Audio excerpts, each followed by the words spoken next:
Hello दोस्तों, मैं राहुल और स्वागत है आप लोगों का आपके अपने यूट्यूब चैनल आर के सेंटर पे। दोस्तों, जैसा कि आपको पिछले वीडियो में बताया गया था कि आपके अगले वीडियो में जो है रिज्यूम राइटिंग का एक इंपॉर्टेंट क्वेश्चन आपको अपलोड कर दिया जाएगा विथ फुल डिटेल्स कि किस प्रकार से हम लोग लेटर लिख करके उसको कंप्लीट करेंगे। ठीक है, तो आज की वीडियो में हम लोग जानने वाले हैं रिज्यूम राइटिंग का एक इंपॉर्टेंट क्वेश्चन, जिसमें हम लोग उसके फुल डिटेल्स को जानेंगे step by step with full details की किस प्रकार से स्टेप बाय स्टेप इसको हम लिखेंगे और उसका फुल डिटेल्स देंगे। ठीक है, जिसका आपका जो किसका है कि सेमेस्टर 2 का CC4 के इंग्लिश के अंतर्गत आता है। ठीक है, इसमें क्या है, जैसे मान लीजिए ये आपको लिखना कब रिज्यूम, इस प्रकार ऐसे हम लोग कब लिखेंगे, तो उस समय लिखेंगे जिस समय अगर कोई कंपनी किसी चीज़ का मांग करती है, कोई व्यक्ति का मांग करता है, कोई वर्कर का मांग करता है और उसका ऐड जो है पेपर में डालता है। ठीक है, तो पेपर के थ्रू से आप क्या कर सकते हैं, उसके बारे में जाने आप,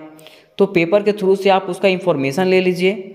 आप इंफॉर्मेशन लेने के बाद क्या कीजिए कि आप उसके पास लेटर लिखिए कि sir I have all the qualities of this, कि मेरे पास जो है वे सारे क्वालिटीज़ है जो आपने मांग की है। ठीक है, उसके बाद क्या करना पड़ेगा दोस्तों, आपको एक लेटर लिखना पड़ेगा। लेटर लिखने के बाद नीचे में आपका क्या करना पड़ेगा, रिज्यूम तैयार करना पड़ेगा। रिज्यूम तैयार करके आपको उनके पास सेंड करना पड़ेगा, ताकि वो जब देखें, अगर उनको लगे कि हाँ कि आप ठीक हैं, इसके कैपेबल हैं, ये जॉब के कैपेबल हैं, तो आपको बुलाया जाएगा, नहीं तो नहीं बुलाया जाएगा। वो उन पे डिपेंड करता है कि वो क्या करेंगे। अगर आप इसके कैपेबल हैं, अगर उनको लगेगा कि हाँ आप इसके लायक हैं तो ठीक है, नहीं तो नहीं लिया जाएगा। ठीक है, उसके साथ साथ दोस्तों एक चीज़ और बता दिया जा रहा है आप लोगों को कि अगर आप लोगों को इंग्लिश का और भी वीडियो चाहिए तो डिस्क्रिप्शन में लिंक डाल दिया जाएगा, वहाँ से आप लोग सारा वीडियोस को देख सकते हैं। उसके साथ साथ अगर आप लोग को व्हाट्सअप ग्रुप में जुड़ना है तो व्हाट्सअप का लिंक भी डिस्क्रिप्शन में डाल दिया जाएगा, वहाँ से भी जुड़ सकते हैं। ठीक है, तो जानते हैं आज के रिज्यूम राइटिंग के बारे में कि आपका क्वेश्चन क्या बोला है और क्वेश्चन के हिसाब से उसको लिखेंगे किस प्रकार से। ठीक है, तो देखिए एक चीज़ पहले इतना जान लीजिए कि रिज्यूम के बारे में तो हम लोग पिछले वीडियो में जान गए थे। अगर नहीं जाने हैं तो उसको जाकर के देख लीजिए, पिछले वीडियो को जाकर के देख लीजिए। ठीक है, देखिए रिज्यूम राइटिंग क्या है, जैसे आप लेटर लिखते हैं, ठीक है, तो बिल्कुल सेम आपका इसमें भी करना है कि लेटर अगर आप जान रहे हैं ना तो लेटर आपका हर एक चीज़ में काम आएगा। जैसा कि ईमेल राइटिंग में आपका लेटर काम आया था, ठीक, तो यहाँ पे रिज्यूम राइटिंग में भी आपका लेटर काम आने वाला है। तो किस प्रकार से काम आएगा, चलिए उसको देखते हैं। पहले देखिए दोस्तों, क्वेश्चन आपका इस प्रकार से रहेगा कि prepare biodata of a person applying for a job of office assistant with all relevant information. कि आपको क्या करना है, एक व्यक्ति का जो है ना रिज्यूम तैयार करना है, बायोडाटा तैयार करना है, जो क्या करना चाह रहा है, अप्लाई करने जा रहा है एक जॉब के लिए, ऑफिस असिस्टेंट के लिए। ठीक है, और उसका फुल डिटेल्स उसमें आपको डालना है। ठीक है, तो ये आपको लेटर लिखने के लिए कब बोला गया है, तो वो लिखने के लिए तब बोला गया ना जब आप एक ऐड देखे हैं, ऐड में मांग किया गया है कि क्या चाहिए हमको, एक ऑफिस असिस्टेंट का जॉब खाली है, तो आप क्या कर सकते हैं, उसके लिए अप्लाई कर सकते हैं, एस्पिरेंट जो है उसके लिए अप्लाई कर सकते हैं। ठीक है, तो आप वहाँ से इंफॉर्मेशन ले करके क्या कर रहे हैं, लेटर लिख रहे हैं। और उनको क्या कीजिएगा, लेटर लिखिएगा। तो लेटर किस प्रकार से लिखा जाएगा, तो जैसे आपको लेटर राइटिंग में बताया गया था बिल्कुल सेम, जो आपका जैसे मैनेजर होगा, जो कंपनी का मैनेजर होगा उसके पास लिखेंगे, तो लिखेंगे the general manager Tilak associates. Tilak associate जो है वो प्रसार किया था, ठीक है, उसका एडवर्टाइजमेंट किया था, उसके पास हम लोग लिखेंगे। कहाँ है वो, तो सेक्टर 10 में है, न्यू दिल्ली में। ठीक है, तो ये हम लोग लिख दिए सेक्टर 10 और न्यू दिल्ली। ठीक है, उसके बाद हम लोग सब्जेक्ट लिखेंगे, सब्जेक्ट की आखिर आप लेटर लिख क्यों रहे हैं उसके पास, तो यहाँ पे आपको डालना पड़ेगा सब्जेक्ट में कि application for the post of office assistant. की एप्लीकेशन आप इसलिए लिख रहे हैं ताकि आप जो पोस्ट किए थे किसके लिए, ऑफिस असिस्टेंट के लिए, उसके लिए मैं जॉब के लिए अप्लाई करना चाह रहा हूँ। ठीक है, आगे दोस्तों आपको डियर सर लिख देना, महाशय लिख देना, जो भी आप लिखते हैं उसको डियर सर करके कंप्लीट कर दीजिएगा, जैसे लेटर में आप लोग लिखते थे। ठीक है, उसके बाद देखिए इसको डिटेल से हम लोग जानेंगे यहाँ पे कि with reference to your advertisement in the Prabhat Khabar dated 5 August 2023 to the post office assistant, I am sending my biodata with this application. देखिए बोल रहा है ना कि आपके एडवर्टाइजमेंट के हिसाब से, जिसमें आपने प्रभात खबर में जो एडवर्टाइजमेंट दिया था, कब, 5 अगस्त 2023 को ऑफिस असिस्टेंट के लिए मैं क्या कर रहा हूँ उसके लिए अपना रिज्यूम सेंड कर रहा हूँ आपके पास, ठीक है।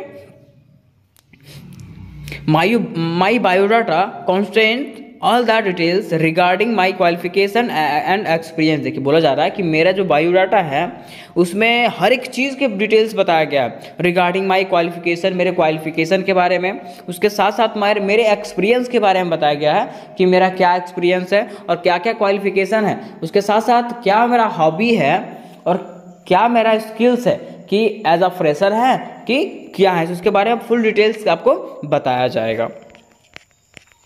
फिर आगे लिखा हुआ है I like to assure you that if I am given a chance to serve in your esteemed organisation. देखिए बोल रहा है ना कि दोस्त कि सर अगर आई लाइक टू एश्योर, मैं आपको भरोसा दिलाना चाहता हूँ कि अगर आप मुझे अपने कंपनी में काम करने का मौका दें तो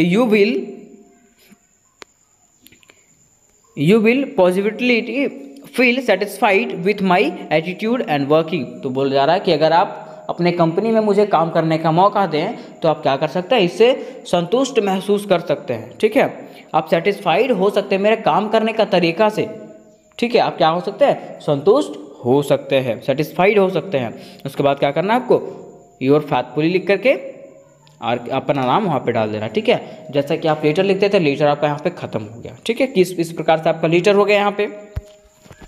अब क्या करेंगे दोस्तों, इनक्लोज देखिए लिखेंगे enclose biodata testimonial attest copy of certificate. अब आपको क्या करना है, इनक्लोज करना है, उसको अंत करना है लेटर को, और उसके नीचे आपको क्या करना है, रिज्यूम डालना है जिसमें आपको बायोडाटा होगा, ठीक है, और कुछ सर्टिफिकेट दर्शाया जाएगा। अब किस प्रकार से आपको बायोडाटा लिखना है और अपना सर्टिफिकेट दर्शाना, देखिए यहाँ पे ऊपर में लिखेंगे दोस्तों बायोडाटा रिज्यूम, कि बायोडाटा और रिज्यूम आपका ये है, ठीक है। पहले आपको अपना नाम डाल देना है, ठीक है। यहाँ पे देखिए मिस्टेक हो गया, आर के शर्मा पहले हो गया, नाम बाद में हो गया, तो नेम आपको पहले करना है और आर के शर्मा बाद में करना है, ठीक है। तो नेम अपना लिख लीजिएगा। तो नेम आप जैसे यहाँ पे डिटेल्स फुल ऑफ डिटेल्स से नेम क्या डाला गया, आर के शर्मा, ठीक है। फिर सेकंड में दोस्तों फादर्स नेम, कि आपको अपने पिताजी का नाम डालना है, तो लिख दिया वहाँ पे मिस्टर पी के शर्मा, ये लिख दिया गया है।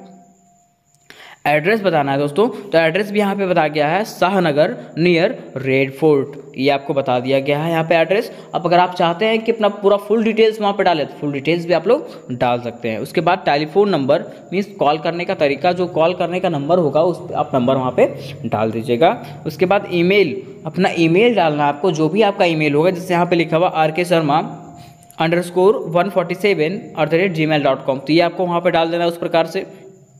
उसके बाद 6 में क्या डालना है, डेट ऑफ बर्थ डालना है कि आपका डेट ऑफ बर्थ क्या है, डेट ऑफ बर्थ नेसेसरी है, ठीक है। उसके बाद क्वालिफिकेशन डालना है दोस्तों कि आप क्लास 10th में कहाँ पढ़ते थे, क्लास 12th में कहाँ पढ़ते थे और किस मार्क्स से आप पास किए उसको।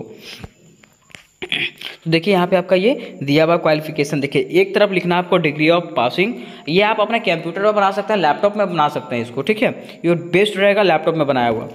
अगर आपको एग्जाम में लिखना है तो इसी तरह से आप बना करके तैयार कर दीजिएगा, ठीक है। देखिए लिखा हुआ डिग्री ऑफ पासिंग, तो 10th किससे किए हैं, जैक बोर्ड से किए थे, 12th साइंस से, ठीक है। फिर बीए जो है इंग्लिश ऑनर्स से किए थे। अब यूनिवर्सिटी पूछा हुआ, तो यूनिवर्सिटी आप बता सकते हैं कि 10th जो किए थे आप जैक बोर्ड से किए थे, जैक बोर्ड रांची से किए थे।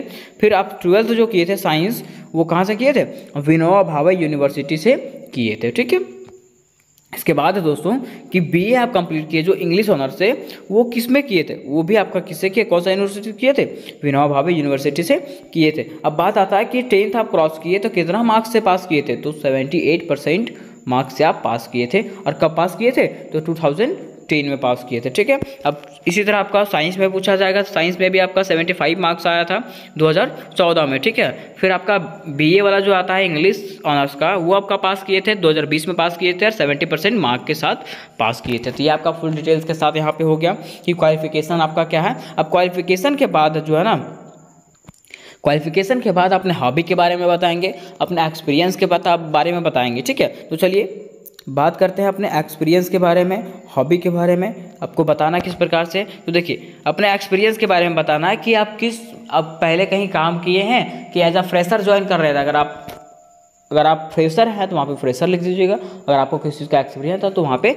लिख सकते हैं। जैसे लिखा हुआ यहाँ पे 1 year एट राज डाई कटिंग अकाउंटेंट, एक साल जो है मैंने काम किया है कहाँ पर, राज डाई कटिंग में अकाउंटेंट के तहत पे।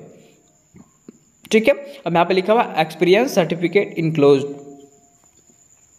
एक्सपीरियंस सर्टिफिकेट जो था यहाँ पे खत्म होता है आपका। ठीक है, फिर 9 में हम लोग को लिखना है दोस्तों हॉबीज़, कि आपका हॉबीज़ क्या क्या है, आप क्या क्या मतलब आपके पास क्या क्या हॉबी हैं। तो आप जैसे लिख सकते हैं अपना हॉबी के बारे में, यहाँ पे लिखा हुआ प्लेइंग क्रिकेट और reading detective books and listening song. इस प्रकार से आप अपना हॉबीज़ वहाँ पे डाल सकते हैं दोस्तों। फिर लास्ट में आपका आता है एक्स्ट्रा, एक्स्ट्रा में आप क्या करते हैं। ठीक है, तो एक्स्ट्रा में आपको अगर कुछ करने का मन करता है तो वहाँ पे लिख सकते हैं, जैसे एक्स्ट्रा में आप कुछ पढ़े थे तो उसके बारे में आपको बता देना है एक्स्ट्रा क्वालिफिकेशन आपका क्या है। तो यहाँ पे दोस्तों इंग्लिश टाइपिंग 60 वर्ड पर मिनट, इंग्लिश टाइपिंग आप जानते हैं 60 वर्ड पर मिनट। ठीक है, फिर आगे लिखा हुआ है हिंदी टाइपिंग भी आपको आता है 40 वर्ड पर मिनट। ठीक है, फिर आपको थर्ड में लिखा हुआ है कि well versed in Tally Prime, कि टैली प्राइम का आपका पूरा ज्ञान है।